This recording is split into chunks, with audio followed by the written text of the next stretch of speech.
Hi friends, welcome to my channel. ఈరోజు video చాలా ఇంట్రెస్టింగ్గా ఉందండి. వీడియోని ఎక్కడ స్కిప్ చేయకుండా ఎండ్ వరకు చూసేయండి. ఇక నందన్ కుటుంబం ఇంటి ముందు ఒక కారు వచ్చి ఆగుతుంది. అందులో నుండి ఒక అందమైన అమ్మాయి, ఆ అమ్మాయితో పాటు అమ్మా నాన్న కూడా కార్ దిగి లోపలికి వచ్చి నమస్కారం జయదేవ్ నందన్ గారు అని అంటూ ఉంటాడు వాళ్ళ నాన్నగారు. ఇక నమస్కారం అని జయదేవ్ నందన్ కూడా సమాధానం ఇస్తూ మీరు అని ఆశ్చర్యంగా అడుగుతూ ఉంటారు. అదేంటి దేవయ్యని మా గురించి చెప్పలేదా మీకు అని అంటూ ఉంటుంది ఆవిడ. ఇక అప్పుడే దేవయ్యని అక్కడికి వస్తూ మా బావగారు నిన్ననే అమెరికా నుండి వచ్చారు, అందుకే మీకు వచ్చి చెప్పలేకపోయాను.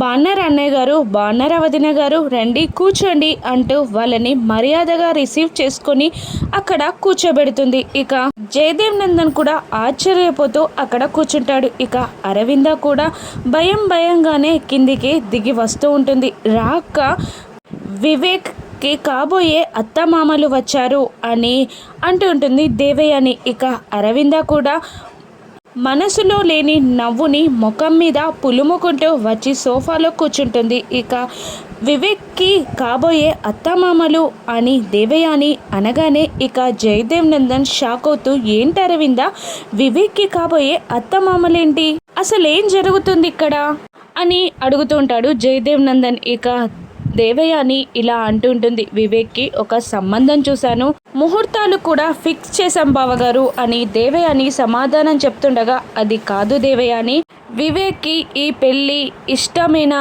అని మాట పూర్తి చేసేలోపే ఇక దేవయాని ఇలా అంటుంటుంది, నా మాటని వివేక్ తూచా తప్పకుండా పాటిస్తాడని మీకు తెలుసు కదా బావగారు, నా నిర్ణయమే వివేక్ నిర్ణయమని, అదే ఫైనల్ అని మీకు తెలుసు కదా. ఆల్రెడీ ఆ అమ్మాయిని నేను కోడలుగా చేసుకోవడానికి నిర్ణయం తీసేసుకొని ముహూర్తాలు కూడా పెట్టించాను. నిర్ణయం తీసుకోవడం అయిపోయింది బావగారు, ఇక మీరు పెళ్ళి పెద్దల్లా ఉండి పెళ్ళి జరిపించడమే లేట్ అనగానే ఇక జయదేవ్ నందన్ ఏమీ మాట్లాడలేకపోతాడు. ఇక వివేక్ కూడా అక్కడికి వచ్చి బాధపడుతూ ఉంటాడు. రా బాబు కూర్చో అని వివేక్కి కాబోయే మామగారు అనగానే వివేక్ అక్కడ కూర్చుంటాడు. ఇంకా దేవయాని కంగారుగా తొందరగా ఇలా చెప్తూ ఉంటుంది, బావగారు అమ్మాయిని చూడడం, నిర్ణయం తీసుకోవడం, ముహూర్తాలు పెట్టించడం అన్నీ జరిగిపోయాయి, ఒక వారం రోజుల్లోనే పెళ్ళి అని అనేస్తుంది. ఏంటి వారం రోజుల్లో పెళ్ళా అని షాక్ అవుతూ ఉంటాడు జయదేవ్ నందన్. అవును బావగారు, ఆ తర్వాత ముహూర్తాలు లేవంట, అందుకే తొందరపడుతున్నాను అని అంటూ ఉంటుంది దేవయాని.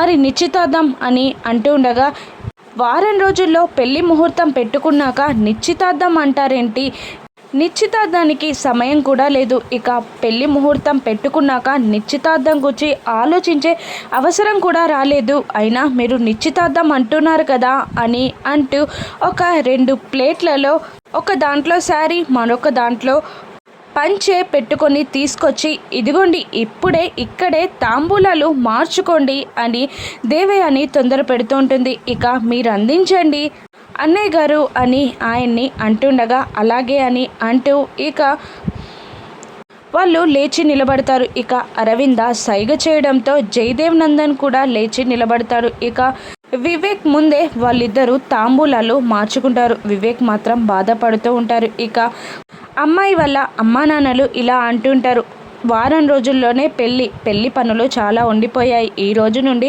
మేము పెళ్ళి పనులు స్టార్ట్ చేయాలి అనుకుంటున్నాము, మా బిడ్డని మీ ఇంటి కోడలిగా ఎప్పుడెప్పుడు పంపిస్తామా అని మాకు తొందరగా ఉంది, మేము వెళ్ళొస్తాం అని అంటుండగా సరే అండి అంటూ మనీషా దేవయ్యని వాళ్ళని సాగనంపి నవ్వుకుంటూ లోపలికి వస్తూ ఉంటారు. ఇక దేవయాని లోపలికి రాగానే జయదేవ్ నందన్ ఇంకా నిలదీస్తూ ఉంటాడు, ఏం చేస్తున్నావు దేవయాని, నువ్వు అసలు వివేక్కి ఇష్టం లేని పెళ్లి చేసి వాణ్ణి నరకంలోకి తోయాలని చూస్తున్నావా, నువ్వు చేసే పెళ్ళి నూరెళ్ళ పంటలా ఉండాలి, నూరెళ్ళ మంటలా కాదు అని జయదేవ్ నందన్ దేవయానిని తిడుతూ ఉండగా మరి మీరు చేసిన పెళ్ళి ఏమైంది బావగారు, అత్యుత్తమైన కోడల్ని తీసుకొచ్చి మిత్రకి కట్టబెట్టి పెళ్లి చేశారు కదా, అది నూరెళ్ళ పంటైందా నూరెళ్ళ మంటైందా, ఆ లక్ష్మి ఏం చేసింది, మన నందన్ కుటుంబం మొత్తాన్ని మోసం చేసి నడి రోడ్డులో నిలబెట్టి వెళ్ళిపోయింది, దిక్కుమాలిన చావు చచ్చింది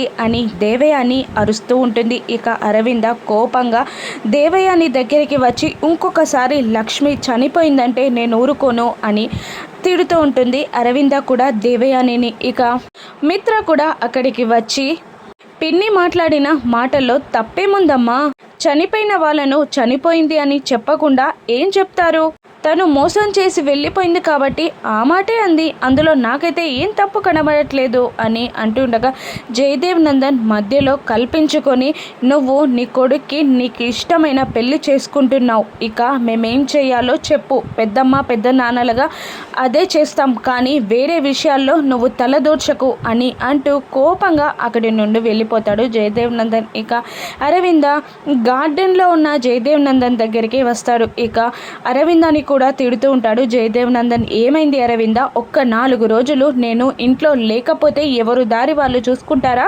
పాపం వాడికి ఇష్టం లేని పెళ్లి చేస్తారా అని అంటుండగా ఇక దేవయాని గురించి మీకు తెలిసిందే కదండి, మేము ఎంత చెప్పినా వినట్లేదు, ఇప్పుడు మా మాట పట్టించుకునే స్థితిలో కూడా తను లేదు, వివేక్కి తనకిష్టమైన అమ్మాయినే ఇచ్చి పెళ్లి చేయాలని దృఢ నిశ్చయం చేసుకుంది అని అంటూ ఉంటుంది అరవింద.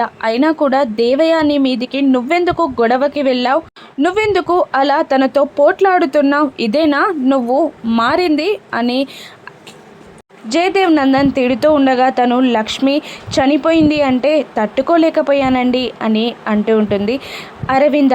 ఇక ఆ రోజు శ్రీరామనవమి రోజు జరిగిన సంఘటే నీకు ఇంకా గుర్తొస్తున్నట్టుంది, లక్ష్మి బ్రతికి లేదు కదా, మరెందుకు నువ్వు అంతలా ఎక్సైట్ అవుతున్నావు అని అడుగుతూ ఉంటాడు జయదేవ్ నందన్. లేదండి, లక్ష్మి బ్రతికే ఉంది, నాకు బాగా తెలుసు, అది నా నమ్మకం కూడా, దీక్షితులు గారు కూడా మళ్ళీ మళ్ళీ చెప్తూనే ఉన్నారు, అందుకే నేను అలా గొడవ పడ్డాను అని అంటుండగా ఫస్ట్ నమ్మబుద్ధి కాలేదు, కానీ నీ మాటలు వింటుంటే నాకు కూడా చాలా నమ్మకంగా ఉంది, నిజంగానే లక్ష్మి బ్రతుకుందంటావా, మన ఇంటికి వస్తుందంటావా, అయినా లక్ష్మి బ్రతికే ఉంటే మన ఇంటికి ఇంతవరకు ఎందుకు రాలేదు అని అడుగుతుంటాడు జయదేవ్ నందన్. ఇక మనీషా పెట్టిన కండిషన్ గురించి తను ఆగిపోయిందనుకుంటానండి, మన చుట్టూనే తిరుగుతోందని నా నమ్మకం, లక్ష్మిని తొందరలోనే ఇంటికి తీసుకొచ్చి లక్ష్మి మిత్రని కలపాలి, కానీ ఆ లోపు మనీషాకి మిత్రకి పెళ్ళి అవ్వకూడదు, వాళ్ళిద్దరి మధ్య భార్యాభర్తల బంధం మొదలవ్వకూడదు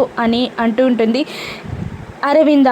ఇక నువ్వు చెప్పినట్టే జరగాలి అరవింద, అప్పుడు మిత్ర జీవితంలో మరొక కొత్త అధ్యాయం మొదలవుతుంది, ఇక నందన్ కుటుంబానికి పండగ వాతావరణం మొదలవుతుంది అని అంటూ ఆ దేవుణ్ణి నువ్వు చెప్పినట్టు జరగాలి అని ప్రార్థిస్తున్నాను అని అంటుంటారు జయదేవ్ నందన్.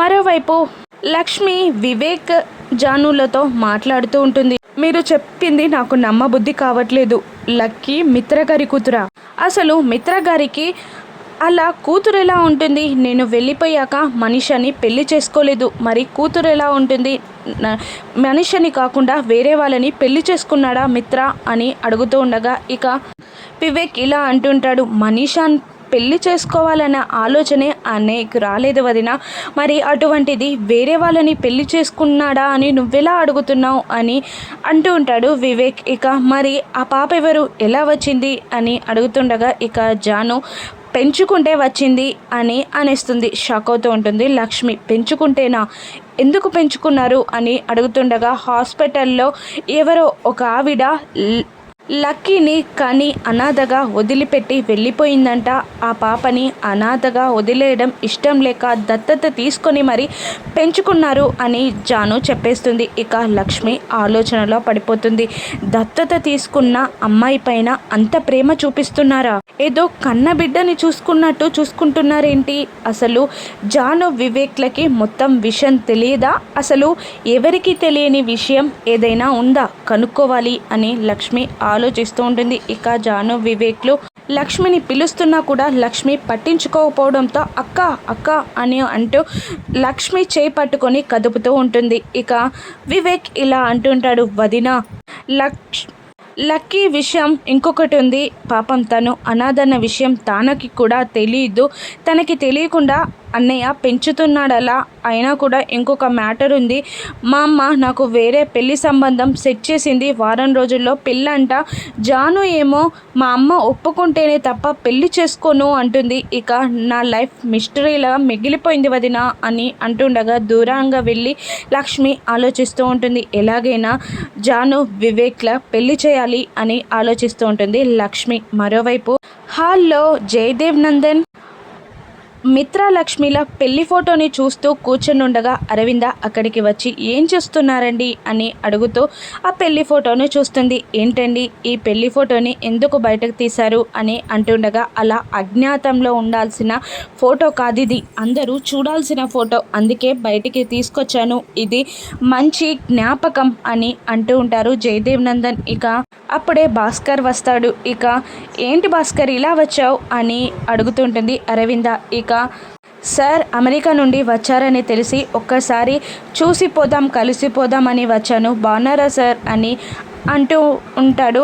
భాస్కర్. బాగున్నాను భాస్కర్, నీ జాబ్ ఎలా ఉంది అని అంటూ లక్కీ వాళ్ళ మదర్ ఇప్పుడేమైనా కలిసిందా అని అడుగుతుంటాడు. మొన్నే మధ్యలో వైజాగ్లోనే కనబడింది, కానీ ఆ తర్వాత మళ్ళీ కనిపించలేదు అని అంటూ ఉంటాడు భాస్కర్. ఇక మీరు అలా ఆలోచించకండి, తన గురించి వెతకాల్సిన అవసరం కూడా లేదు అని అరవింద అనేస్తుంది. ఎందుకలా అంటున్నావు అరవింద అని జయదేవ్ నందన్ అడుగుతూ ఉండగా, ఎందుకేంటండి ఇప్పుడు లక్కీ వాళ్ళ అమ్మ వచ్చి అడిగితే మనం ఏం సమాధానం చెప్తాం? లక్కీని వదులుకోవడానికి మనం సిద్ధంగా లేం. మిత్ర లక్కీని వదిలిపెట్టి ఉండగలడా? పైగా వాళ్ళ అమ్మ వచ్చి అడిగితే తనని బాధ పెట్టలేం. అందుకనే అంటున్నాను, భవిష్యత్తులో ఏది జరగాలని రాసుంటే అదే జరుగుతుంది, మీరు మాత్రం వెతక్కండి అని అంటూ ఉంటుంది అరవింద. ఇక అప్పుడే అక్కడికి వచ్చి మిత్ర కూర్చుంటూ హాయ్ భాస్కర్ ఎలా ఉన్నావు అని అడుగుతుండగా బాగున్నాను సార్ అని అంటుంటాడు భాస్కర్.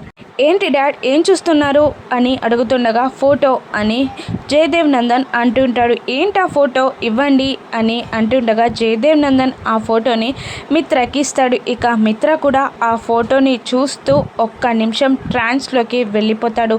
తన పెళ్లి జ్ఞాపకాలన్నీ గుర్తు తెచ్చుకొని మొహంలో చిన్నగా నవ్వుతూ ఉంటాడు మిత్ర. తన మొహంలో చేంజ్ అవుతున్న ఎక్స్ప్రెషన్స్ చూసి అరవింద జయదేవ్ నందన్ కూడా సంతోషపడుతూ ఉంటారు. ఇక మళ్ళీ లక్ష్మి చేసిన ద్రోహం గుర్తు తెచ్చుకొని ఆ ఫోటోని మిత్ర నాశనం చేస్తాడా? ఇక ఆ ఫోటోని చూసిన భాస్కర్ మిత్ర కన్న కూతురే లక్కీ అన్న విషయం చెప్పేస్తాడా? ఇక లక్ష్మి తన దగ్గరే ఉంది, లక్ష్మి కూతురే లక్కీ అన్న విషయం చెప్పేస్తాడా?